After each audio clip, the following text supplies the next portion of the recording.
कोई पाप का नहीं। कुछ भी करता रहे, हम लोग इसको पाप का उदय नहीं मानते। कितना भी कोई हमारे प्रति करे, मारने भी आ जाए तो कहते हैं कोई पाप का तो नहीं, तो क्या फर्क पड़ता है। आपने देखा होगा मुनिराज जो हैं, कितनी भी उनकी निंदा होती रहे, अर्घावतारन असी प्रहारन में सदा, करे तो निंदा करना है, करते रहो, क्या फर्क पड़ता है। रामचंद्र जी रोने वाले नहीं है, चाहे कैकई हो चाहे मंथरा हो। रामचंद्र जी तो कहते राज तिलक करो तो ठीक है और नहीं करो तो ठीक है, मेरे चेहरे की मुस्कान जाने वाली नहीं है, उसका नाम है श्री राम। राज तिलक हुआ तो फूले नहीं समाये, ऐसा नहीं हुआ। राज तिलक नहीं हुआ तो रोते नहीं बैठे, रोते नहीं। बस यही थी श्री राम। जब राजगद्दी मिली तो ठहाका नहीं लगाया, और जब राज्य छीना तो आंख में आंसू नहीं आए। क्या फर्क पड़ता है, वन में रहना या भवन में रहना। मैंने बहुत बार कहा है, कितने बड़ा राजकुमार क्यों ना हो, उसे मात्र राजनीति की ही, राजगद्दी की ही तैयारी नहीं करना चाहिए, उसे ये भी तैयारी करना चाहिए यदि राजगद्दी नहीं मिली तो क्या तैयारी है,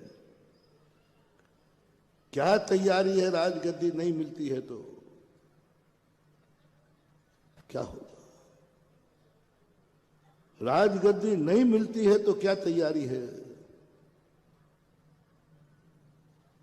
बहुत बड़ी बात है। मैंने कहा था, टीकमगढ़ में भी कहा था, चाणक्य ने यही कहा, जैन दर्शन यही कहता है। चाणक्य जैन दर्शन का बहुत बड़ा ज्ञाता था, ऐसा सुनते हैं। बाद में उसने मुनि दीक्षा ली है। चंद्रगुप्त ने तो मुनि दीक्षा ली ही थी, जो उनके शिष्य थे। और सबसे बड़ी विशेषता गुरु ने सिखाया कि ये बताओ चंद्रगुप्त क्या कर रहे हो। बोले युद्ध की तैयारी कर रहा हूं, विजय की। और नहीं विजय हुई तो क्या तैयारी है। तुम लोग सब जिंदा रहने की तैयारी कर रहे हो।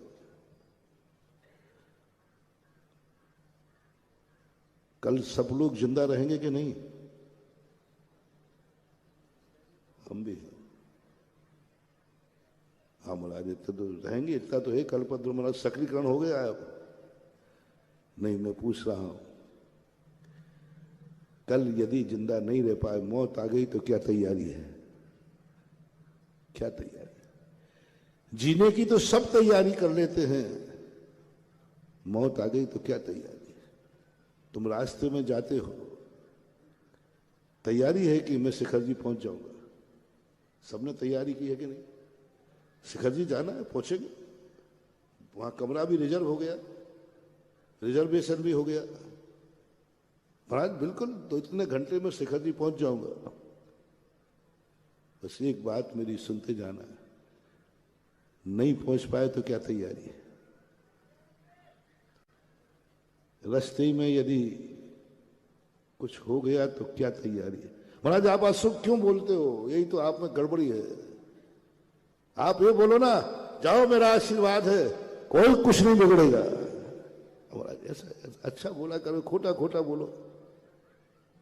ऐसा बोलो ना, जाओ मेरा आशीर्वाद है, तुम्हारी यात्रा में कोई विघ्न नहीं आएगा, जाओ सानंद संपन्न होगी, वो तो मैं दे दूंगा। लेकिन धीरे से कह दूंगा, बेटा यदि नहीं हो पाई तो क्या तैयारी है। रास्ते में पंचर हो गई तो क्या तैयारी है। स्टेपनी रख ली कि नहीं। बस सदा स्टेपनी रखो,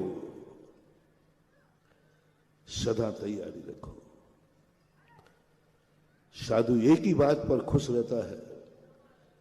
वशिष्ठ ने यही कहा श्री राम से, राजगद्दी तुम्हें मिलेगी, तुम ज्येष्ठ पुत्र हो, तुम राजा बनोगे, तुम ज्येष्ठ पुत्र हो, कोई दावेदार नहीं है। जब अध्ययन कर रहे थे रामचंद्र जी का कोई दावेदार ही नहीं था, दूसरा था ही नहीं। क्योंकि तीनों भाई दावेदार थे ही नहीं, वे तो बेचारे रामचंद्र जी के चरणों के सेवक थे। किसको दावेदार बनाऊं अयोध्या का? 3 पुत्र और थे, भरत, शत्रुघ्न, लक्ष्मण। या के तीनों भाई रामचंद्र जी की गद्दी के दावेदार थे? आप जैसे नहीं है कि बाप की संपत्ति पे दावेदार। हाँ, मैं भी दावेदार हूं, टुकड़े हो जाएं तो हो जाएं, लेकिन मेरे दावा मिलना चाहिए। तीनों भाई दावेदार नहीं थे, रामचंद्र जी के चरणों के सेवक थे। वो तो कभी कल्पना में भी नहीं था कि मैं राजगद्दी पर बैठूं। वो तीनों भाई तो बेचारे एक ही भाव करते थे, मेरा भैया राम राजगद्दी पर बैठे, समर्थन था। राम भी बैठा ले तो नहीं बैठेगा, नहीं बैठा। राम ने भी राजगद्दी पर बैठा रहा, लेकिन भरत नहीं बैठा, पांव नहीं बैठा। क्या गजब के भाई थे! क्या है दुनिया में ऐसे लोग भी हैं क्या? भाई, सगे भाई, और एक मां के भाई नहीं, 3 माताओं के अलग अलग भाई थे, अलग अलग माताएं थी, फिर भी क्या क्या संस्कार। मैं जब रामायण पढ़ता हूं, देखा, सोचता हूं क्या है ये? 3 नारियों से अलग अलग दूध पीने वाले, अलग अलग गोदी में खेलने वाले, इतना प्रेम, इतना प्रेम कि वो एक कण के भी दावेदार नहीं, मेरा भैया दावेदार है, भैया बैठेगा। खुशी मना रहे रामचंद्र जी की गद्दी पर बैठने पर, भाई खुशी मना रहे, उनकी इच्छा पूरी हो गई कि मेरा भाई राजगद्दी पर बैठेगा। और तुम 3 माताओं के कि एक मां के? थोड़ा शेयर करो ना। एक मां के जाए हुए बेटे ऐसे दावे के लिए लड़ते हैं कि 2 भाई भाई की तरह जन्मते हैं और दुश्मन की तरह रहते हैं और मरते हैं। एक मां के बेटे, एक मां के बेटों में इतनी तकरार। महरौनी में ऐसे भाई भी होंगे, अंदाज से बता रहा हूं, जो कोई धन दौलत के कारण भाई भाई से न बोल रहा हो। टीकमगढ़ में मिलेंगे। और कुछ लोग तो शायद, अंदाज से बता रहा हूं, भाई भाई पर कोर्ट केस भी चल रहे होंगे, अंदाज से कह रहा हूं, पीए से पूछना पड़ेगा। क्यों रे राजन भाई, महरौनी में कोई भाई भाई के केस भी चलते हैं कि नहीं? चलते हैं, चलते।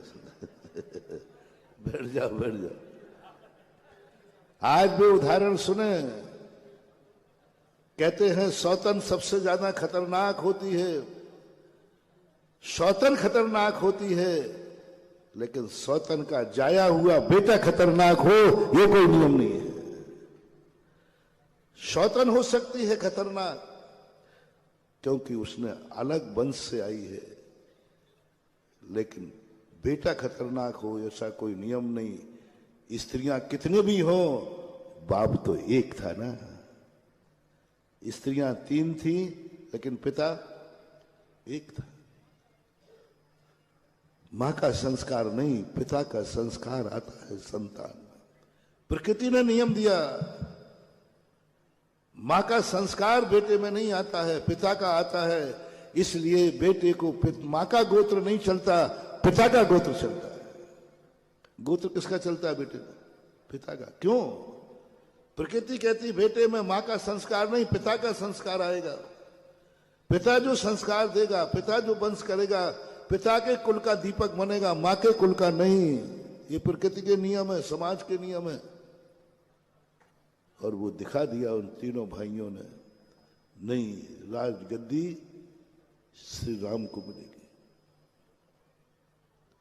क्या गजब! कैकेयी ने मांगा, उस मां ने क्या किया। कैकेयी और मंथरा का कल परसों मैंने जिज्ञासा में कहा था। कैकेयी और मंथराएं कैकेयी और मंथरा के जिनके दिमाग होते हैं, ये अंत में इनको रोना पड़ता है। कैकेयी और मंथरा का दिमाग महानुभाव कभी अपने मन में नहीं लाना। सारे जगत की नारियों से मेरा कहना है, कैकेयी और मंथरा बनकर के कभी अपने बेटे को सुखी बनाने का भाव मत करना। कैकेयी और मंथरा बनकर के अपने बेटे को राजा मत बनाना, रोना पड़ेगा। कैकेयी बन के मत बनाना। कैकेयी बनकर के बेटे को, मंथरा बनकर के बेटे को कभी नहीं बनना भूलकर, चाहे राजगद्दी मिले या न मिले। तुम राजमाता बनो या न बनो, लेकिन कैकेयी और मंथरा बन के मत बनाना। उसका नुकसान क्या है? महाराज बेटे के लिए कुछ भी कर रहा, मैं अपने लिए, तो कैकेयी अपने लिए कर रही थी कि बेटे के लिए? मंथरा अपने लिए कर रही थी कि कैकेयी के लिए? कैकेयी के लिए कर रही थी। अपने लिए कोई स्वार्थ नहीं था उनका। बेटे के लिए कौन मां नहीं करती है? हर मां से मेरा कहना है, कैकेयी और मंथरा बनकर के कभी बेटे को सुखी मत बनाना। घर को झगड़ा करके कभी अपने बेटे को सुखी बनाने का भाव मत करना। बेटे के खातिर कभी घर से अलग मत होना। बेटे को सुखी बनाने के लिए घर से अलग मत होना। अपने बेटों के खातिर कभी घर में झगड़ा नहीं करना। अपनी संतान के खातिर घर में किसी से भी नहीं लड़ना। बेटे के खातिर,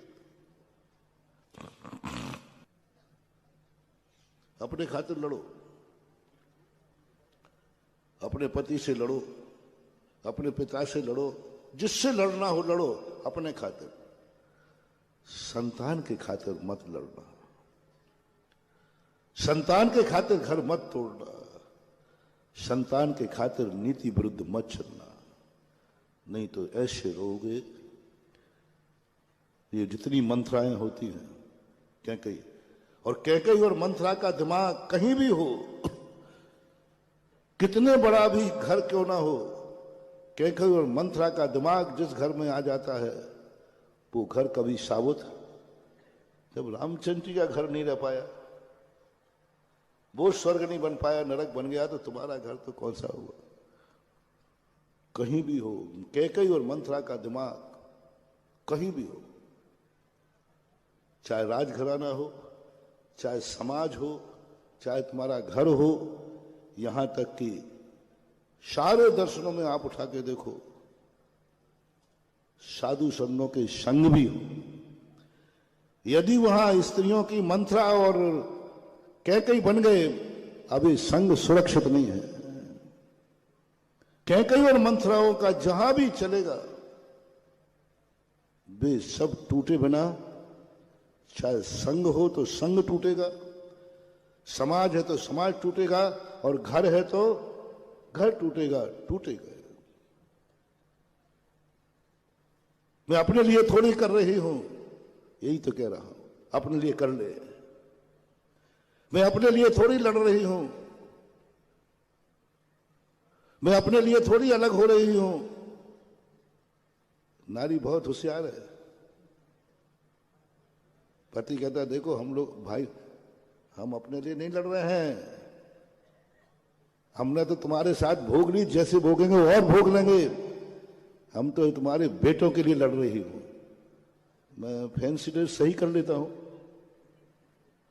ऐसे ही बोलते हैं। थोड़ा गर्दन हिला दिया करो मुझे, क्योंकि मैं अंदाज से बोलता हूं और वो मैं चाहता हूं फिट बैठ जाए। मैं अपने लिए नहीं कर रही हूं, मैं अपने लिए नहीं लड़ रही हूं, मैं अपने लिए तुम्हें सलाह नहीं दे रही हूं। किसके लिए है? तुम्हारे इन छोकरों के लिए, बेटों के लिए। पति बुद्धू होता है, बात तो सही कह रही है, बात तो, इसका तो कोई स्वार्थ है ही नहीं। ये तो हमारे साथ इतने दिन गुजारी रही है, सही में ये बेटों के लिए लड़ रही है, बेटों के लिए मर रही है, बेटों के लिए हमें शिक्षा दे रही है। बस तुम लुढ़क जाते हो। बेटे के नाम पर तुम लुढ़कते हो, पत्नी के नाम पर नहीं, ये मुझे विश्वास है। तुम जोड़ू के गुलाम नहीं हो रहे, लेकिन तुम बेटों के बाप हो ये जरूर है। स्त्री के नाम पर तुम नहीं लुढ़कते हो, स्त्री के नाम पर तुम नहीं झुकते हो। 90% लोग स्त्री के नाम पर नहीं झुकते, स्त्री के लिए नहीं झुकते हैं। इसलिए जब बेटों की बात आती है तो पिता मजबूर होकर कहता, हाँ तुम सही कह रहे हो, तुम सही कह रही हो, आज मैं पापा से हिस्सा मांग ही लूंगा। आज न्यारक न्यारा होके ही रहेगा। तेरी बात समझ में आ गई, क्योंकि तू बेटों के लिए मत करना महानुभाव। जब तुम्हारी पत्नी ये कहे कि मैं बेटों के लिए कर रहा हूं, समझ लेना ये मन पत्नी में कैकई का अवतार हो चुका है, कैकई का अवतार हो चुका है। ये मंथरा बन चुकी है। कैकई और मंथरा का यही नेचर रहता है, वो अपने लिए कुछ नहीं करती है, कुछ नहीं चाहती है। वो जानती है कि बेटा राजा बना तो हमें राजमाता बनने के पुरुषार्थ नहीं करना। मैं तो राजमाता, बेटा राजा बन गया तो राजमाता बहुत चालाक होती है, कोई साधारण समझते हो। त्रिया चरित्रम पुरुषस्य भाग्यम देवो न जानाति कुतो मनुष्य। वो नहीं बनेगी कि मुझे राजमाता बनना है, ये कहीं ने नहीं कहा। राजमाता बनने का कभी नहीं कहा। बोलते कि बेटा को राजा बनाओ। जब जब तुम्हारी पत्नी यदि वो अपने सुख के लिए कहे, अपनी इच्छा पूर्ति के लिए कहे, तो मत समझना कि ये गलत है, मत समझना कि ज्यादा गलत है। लेकिन जब वो ये कहे तुम्हें तोड़ने के लिए, नीति विरुद्ध चलने के लिए, बेटों के खातिर सावधान हो जाना, अब तुम बर्बाद हो जाओगे। ये तो तुमसे कह दिया, थोड़ा कैकइयों से और कह दूं, कभी संतान के खातिर घर मत तोड़ना, बेटों के खातिर कभी हिस्से के लिए मत लड़ना, संतान के लिए सुख देने के लिए कभी घर में लड़ाई मत करना। सोचना ही बंद करो। जब जब तुमने अपने बेटों के खातिर घर तोड़ा, जब जब बेटों के खातिर तुमने अपने पति को गलत सलाह दी, जब जब तुमने बेटों के खातिर अपने पति के लिए कुछ मनवाया, सावधान, पति मानेगा। वो दशरथ है, वो तो मर जाएगा क्योंकि दशरथ है। तुम नहीं मरोगी, तुम नहीं मरोगी। दशरथ मर गए, मर गए। वो सहन नहीं कर पाए। स्त्री कभी नहीं मरती। हार्ट अटैक पुरुषों को ज्यादा होते, स्त्रियों को कम होते। सदमा जो बैठता है, स्त्रियों का रोना बालकों के समान है और पुरुष का रोना अंदर से होता है। बालक रोता है ना, रोता है बालक। कैसे रोता है? ऊपर से कि अंदर से? और चॉकलेट दे दो तो खुश, बंदा खुश, कोई लेना नहीं, वो तो रो ही रहा था नाटक से। स्त्रियों के 99% आंसू बालक के समान होते हैं। इनको कभी, इनका रोना कभी दिल पे मत लेना। इनके रोने पर कभी द्रवीभूत मत होना, क्योंकि इनका रोना जो है सदमे के साथ नहीं होता, अंदर से नहीं होता। और पुरुष कभी आंख में आंसू आ जाए तो सावधान हो जाना, सदमा बैठ सकता है, अटैक हो सकता है, ब्रेन हेमरेज हो सकता है। क्योंकि प्रकृति पुरुष को कभी पाखंड कर रोना होता ही नहीं। इसका प्रमाण पत्र दूं मैं? कोई चीजों के तुम लोग महाराज जी आप अंदाज से बोलते जाते हो कुछ भी, मेरे पास प्रमाण, बिना प्रमाण के मैं बोलता नहीं। कोई घर में मर जाए तो रोने का कार्य किसको सौंपा जाता है? तुम लोग क्यों नहीं रोते? तुम लोग क्यों नहीं रोते? मैंने कहा कि पुरुष क्यों नहीं रोता, क्या इसका कोई नहीं मरा क्या? लेकिन वहां आफत यह है कि वहां 1 सेकंड में रोना है। इधर बैठने वाला आया है, उधर रोना है, तुरंत कैसे रोए पुरुष? अब पुरुष तो जब रोएगा जब पहले वो आएगा, बैठेगा, उसकी चर्चा करेगा, फिर उसकी याद आएगी और तब तक तो बैठने वाला भाग जाएगा। और तुम्हारे यहां नीति है उधर बैठने वाला आया नहीं और रेडियो चालू तुरंत होना चाहिए। ये आपकी नीतियां हैं। अब तुम रो नहीं सकते, तुम ऊपर से रो नहीं सकते, स्त्रियों को सौंप दिया है रोने का। और अक्सर कर देखना तुरंत वो बेटों से कह के रखती है, मैं अंदर का काम कर रही हूं, कोई बैठने आए तो बता देना जल्दी। मम्मी मम्मी वो बैठने आ रहे। और महिला जब भी रोती है वो घूंघट जरूर उसका आंखों तक होता है। वो घूंघट को थोड़ा नीची कर ले और रोना चालू जाए। किसकी हिम्मत है कि घूंघट उठा के आंखें देखे और तुम रो के दिखाओ ऐसा? पाखंडी कहीं का आंसू बासू आ नहीं रहा, रो रहा है। तुम यदि रोगे ना और आंसू नहीं आया तो पाखंडी कह रहा, पाखंडी रोना आ नहीं रहा, चिल्ला रहा है। लेकिन उनके पास एक घूंघट है जिसमें आंसू नहीं भी आए तो मानना पड़ता है कि इसको भारी दुख है। लेकिन फिर भी मैं नारियों से कहता हूं, मत करना ऐसी गलती। कैकेयी ने की गलती है। अंत का हश्र क्या हुआ? फोड़ दिया ना संघ, फोड़ दिया ना राज, फोड़ दी ना समाज, तोड़ दिया ना सब कुछ। अब क्या रहा?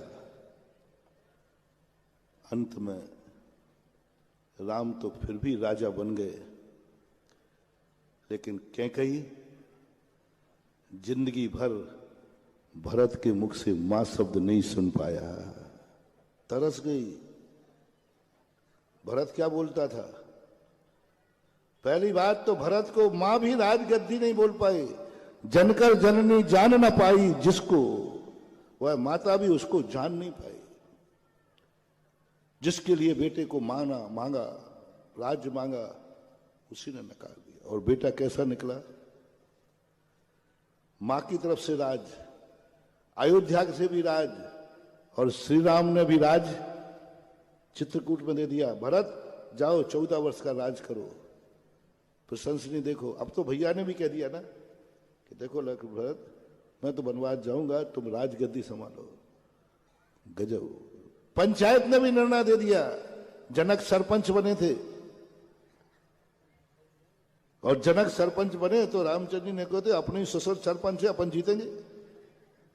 लेकिन जनक तो पंच के मुख से परमेश्वर बोलता है। भरत जीत गया, राम को लौटना पड़ेगा। लेकिन रामचंद्र जी ने क्या गजब का खेल खेला। मैं आदेश देता हूं भरत, 14 वर्ष तक तुम राज्य का संचालन करोगे, ये राजा का आदेश है। भरत कहता भैया ये तो जीती बारी हरा दी, आप बड़े हैं। तो भरत भी कहता है आपने ये चाल खेली वचन लेकर के, वचन ले लिया था कि मैं अयोध्या का राजा हूं, मुझे डर है कि भरत मेरी आज्ञा नहीं मानेगा। तो भरत ने सौगंध की, भैया मैं सौगंध करता हूं आपकी जो आज्ञा होगी वो मानूंगा। तो लो मैं आज्ञा देता हूं 14 वर्ष तक तुम राजगद्दी पर बैठ के राज का संचालन करोगे। इतना राज्य मिलने के बाद भी गद्दी नहीं, क्या बैठा रही 14 वर्ष तक राजगद्दी पर? पाउन। कैसे भैया हैं? कैसा भरत था ये? भरत की इस विशेषता पर मुझे लगता है भरत रामचंद्र जी से भी एक कदम आगे निकला, एक कदम आगे निकला। कैसा भैया है? मिल रहा है तो भैया की पावनी पूछ रहा है, पावनियों को चवर ढोल रहा है शत्रुघ्न, पावनियों को चवर ढोल रहा है, पावनियों को प्रणाम कर रहा है। क्या है भाई? क्या तोड़ दिया तुमने भाइयों के प्रेम को? राज तोड़ सकते हो लेकिन सच्चे भाई हैं तो उनका प्रेम नहीं तोड़ सकते। राज छीन सकते हो लेकिन प्रेम नहीं छीन सकते। अंत में कैकेयी तरस गई। भरत क्या बुलाता था? कैकेयी याद आओ राजमाता, राजमाता कहता था। आग लग जाती थी कैकेयी को, मां बोल मां। बोले भरत की मां तो ऐसी नहीं होगी कि अपने बेटे के लिए मेरे भगवान जैसे भैया को वनवास भिजवा दिया। ये भरत की मां नहीं हो सकती, राजमाता हो सकती है। तुमने ये सब राजमाता बनने के लिए किया था, राजमाता हो तुम। बोलो एक मां को राजमाता में सुख ज्यादा है कि मां का सुख ज्यादा है? माता हो। एक और राजमाता पद मिल रहा है और एक मां का पद मिल रहा है। हमारी भारतीय नारी किसको मुख्यता देगी? मां का पद मुख्यता। मां को तरस गई वो। जो मंथरा और कैकई बनती है उनकी ऐसी हालत होती है, अंत में उनको कोई मां भी कहने वाला नहीं मिलता। और मंथरा की तो जो ठुकाई हुई है, किसने किसने कितने ठोका बोलो ना? भरत ने। जिसके लिए वो मरी, जिसके लिए राज्य मांगा, जिसके लिए इतना प्रपंच किया, अंत में पिटाई किसने की? उसी भरत। कैकई को जो पिटाई हुई है। मंथरा कहती है मैंने तो तेरे लिए सब कुछ किया है। जैसे ये बोले तो एक और बोले मेरे, तू अपने लिए कर लेती तो इतना बड़ा पाप नहीं होता। तू अपने लिए राजगद्दी मांग लेती तो मुझे इतना दुख नहीं होता। तूने मेरे लिए किया है, यही तो तूने सबसे बड़ा अपराध किया है। तूने जगत में दिखा दिया कि राम का भैया स्वयं नहीं मांगा, नौकरानी से मंगवा लिया। तू अपने लिए मांग लेती ना तो शायद मैं इतना दुखी नहीं होता। तूने मेरे लिए किया। मानुभाव। कैकई और मंथरा बन करके जो सबको, दुनिया को तोड़ देती हैं, तहस नहस कर देती हैं, अंत में वो मकड़ी के जाल में स्वयं फंसकर तड़प तड़प करके मरती हैं। ऐसी हालत उनकी होती है, कोई आंसू पहुंचने वाला नहीं मिलता। इसलिए कभी भी हो, आप लोग कभी ऐसी गलती नहीं करना। ऐसी गलती करने से आपको बहुत बड़ा नुकसान होता है, क्योंकि ज्ञानी पुरुष को तो कोई फर्क पड़ने वाला नहीं। चारों भाइयों ने कहा हमारी मां भली अलग अलग है, लेकिन हमारा पिता तो एक है। क्या तुम एक मां से उत्पन्न होकर ऐसे नहीं रह सकते हो? एक मां से जाए राज्य तो जाए, एक के बदले में हिस्सा जाए तो जाए, जाए तो जाए, लेकिन टूटने नहीं देंगे। मुझे थोड़ा सा संस्कार महरौनी में देखने को मिला।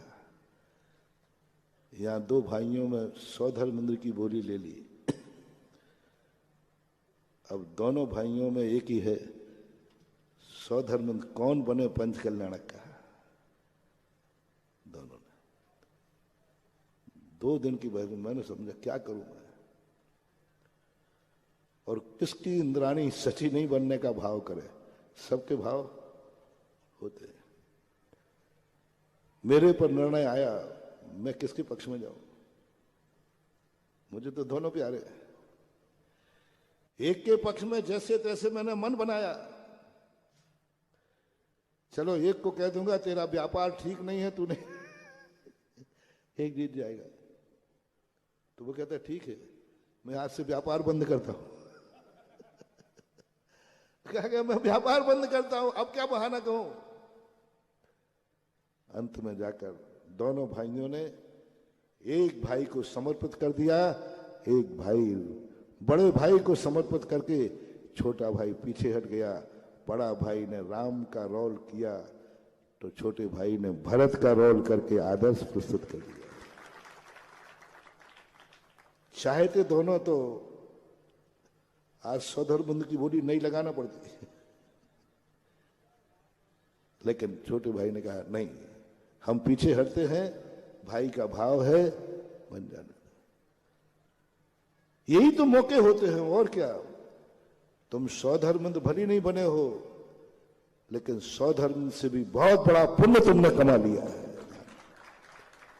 सौधर्मेंद्र से भले राम भरत नहीं था, लेकिन आज भरत राम से भी एक कदम आगे प्रशंसा का पात्र बन गया। जो पीछे हटता है वो सदा साधुओं की दृष्टि में प्रशंसनीय होता है। जो पीछे हटता है वो कर्म की प्रकृति में प्रशंसनीय होता है। जो पीछे हटता है सारा ब्रह्मांड उसकी प्रशंसा करता है। भाई के लिए पीछे हट जाना, भाई के लिए पीछे हट जाना महानुभाव, यही है रघुवंश की नीति। भाई के लिए पीछे हट जाना और अपना हक, अपना पक्ष भाई के पक्ष में समर्पित कर देना, इससे बड़ा कोई पुण्य नहीं हो सकता। भरत को एक बार रामचंद्र ने कहा, रामचंद्र जी, भरत कहते भैया तू छोटा जरूर है लेकिन तेरी बुद्धि मेरे से भी महान है, मेरे से भी महान है। तो ये चीजें आज अपने समाज में होना चाहिए।